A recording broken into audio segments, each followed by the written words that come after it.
To the next class, endpoints in volumetric analysis. Now, detection of an endpoint involves observation of some property of the solution that change in a characteristic way at or near the equivalent point. The properties that have been used for this purpose are numerous and varied. Now, they include number one, when you see color change. Color due to the reagent, the substance being determined, or an indicator substance. It can give you an idea on endpoint. Two, turbidity changes resulting from the formation or disappearance of solid phase. Three, electric conductivity of the solution. Four, electric potential between a pair of electrodes immersed in the solution. Five, refractive index of the solution. Six, temperature of the solution. 7, electric current passing through the solution. So these are things that can give you an idea if you have gotten to endpoints in volumetric analysis. So quickly look at what a primary standard. We have two types of standard here. We have the primary standard and the secondary standard. No, we talked about standard before, which is something that has a known concentration. Okay. So a primary standard is a highly purified compound that serve as a reference material in all volumetric method. The accuracy of method is critically dependent on the properties of this compound. Important requirements for our primary standards are: 1, it must have high purity. 2, stability towards air. 3, absence of hydrated water. 4, readily availability at modest cost. It should not be expensive. 5, reasonable solubility in titration medium. It should be soluble. It should be something that can mix up with the titration medium. 6, reasonably large molar mass so that the relative error associated with weighing the standard is minimized. Compounds that meet or even approach these criteria are very few, and only a limited number of primary standard substances are available. Okay, so the next standard we are looking at is the secondary standard. A secondary standard is a compound whose purity has been established by a chemical analysis and serves as a reference material for titrimetric method of analysis. Of course, it will serve as a reference because you already know the solution, you already know the concentration. The purity has been established already. Compounds such as sodium hydroxide or hydrochloric acid cannot be considered as primary standards since their purity is quite variable. So, for instance, sodium hydroxide solution must be standardized against potassium hydrogen phthalate, primary standard. That potassium hydrogen phthalate is a primary standard which is available in high purity. The standardized sodium hydroxide solution, which is secondary standard, may be used to standardize solution. So we just quickly look at standard solution. Standard solution is the reagent of exactly known concentration, which we have said before, that is used in titrimetric analysis. Standard solutions play a central role in all titrimetric method of analysis. Therefore, we need to consider the desirable properties for such solutions, how they are prepared and how their concentration are expressed, because we cannot be talking about volumetric analysis or titrimetric analysis without talking about standard solution. Now, what are the desirable properties of standard solutions?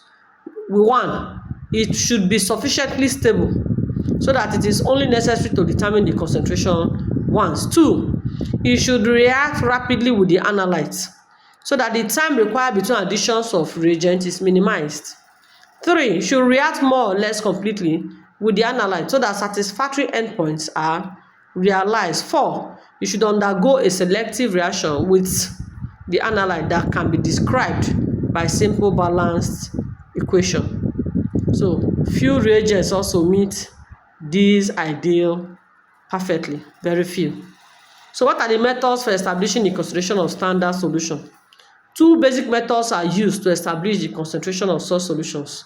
The first is the direct method, in which a carefully weighed quantity of primary standard is dissolved in a suitable solvent and diluted to an exactly known volume in a volumetric flask. We have said the first one now. The second is by standardization, the process whereby the concentration of a reagent is determined by reaction with a known quantity of a second reagent. Now, a titrant that is standardized against another standard solution. A titrant that is standardized against another standard solution is sometimes referred to as secondary standard solution. No, we're talking about primary and secondary. Secondary standard solution. If there is a choice, then solutions are prepared by the direct method. On the other hand, many reagents lack the properties required for a primary standard and therefore require standardization. What are the methods for expressing the concentration of standard solution? The concentrations of standard solution are generally expressed in units of either molarity or normality. Concentrations of standard solutions are generally expressed either in molarity or normality. The first gives, which is molarity, gives the number of moles of reagents contained in 1 liter of solution. Number of moles of reagent contained in 1 liter of solution. And the second, which is normality, gives the number of equivalents of reagent in the same volume. Number of equivalents of reagent in the same volume. So we'll quickly look at what direct titration and back titration is. Direct titration and back titration. Now, when a titrant reacts directly with an analyte,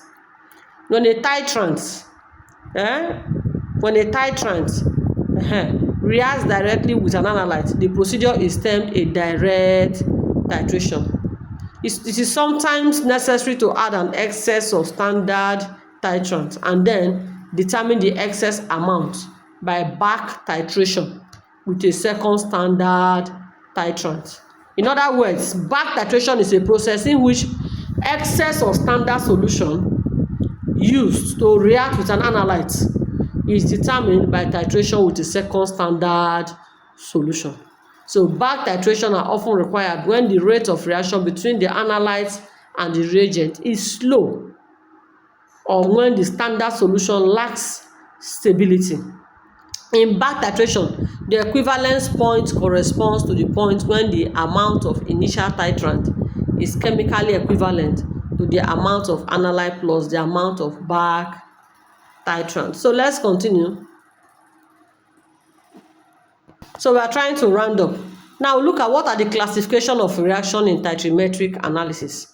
The reaction employed in titrimetric analysis fall into 4 main classes. We have the first 3, which these involve no change in oxidation state as they are dependent upon the combination of ions. But the fourth class, oxidation reduction reactions, involves a change of oxidation state or expressed another, a transfer of electrons. So quickly look at these classes of reaction in titrimetric analysis. Number 1, we have the neutralization reaction or acidimetry and alkalimetry. Now these include the titration of free bases or those formed from salts or weak acids by hydrolysis with a standard acid, that is acidimetry, and the titration of free acids or those formed by the hydrolysis of salts or weak bases with a standard base, that is called alkalimetry. Now the reaction involves the combination of hydrogen and hydroxide ions to form water. Of course, we know hydrogen plus OH gives you water. Also under this heading must be included titrations in non-aqueous solvents, most of which involve organic compounds. 2, precipitation reaction. These depend upon the combination of ions to form a simple precipitate, as in the titration of silver ion with solution of chloride. There is no change in oxidation state at all. 3, we have the complex formation reaction, formation of complex. These depend upon the combination of ions other than hydrogen or hydroxide ion to form a soluble slightly dissociated ion or compound, as in the titration of a solution of a cyanide with silver nitrate, ethylene diamine tetracetic acid, EDTA, largely as the disodium salt of EDTA.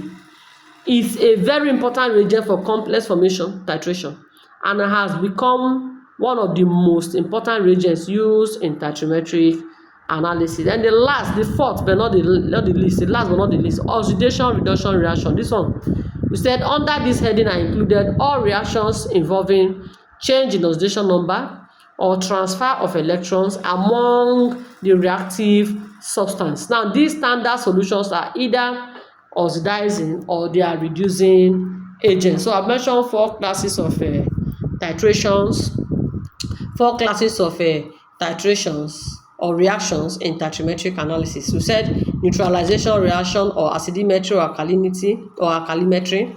2, precipitation reaction. 3, complex formation reaction. We said the last, which is the oxidation reduction reaction that includes everything concerning oxidizing or reducing agents. Okay, we'll end the class at this.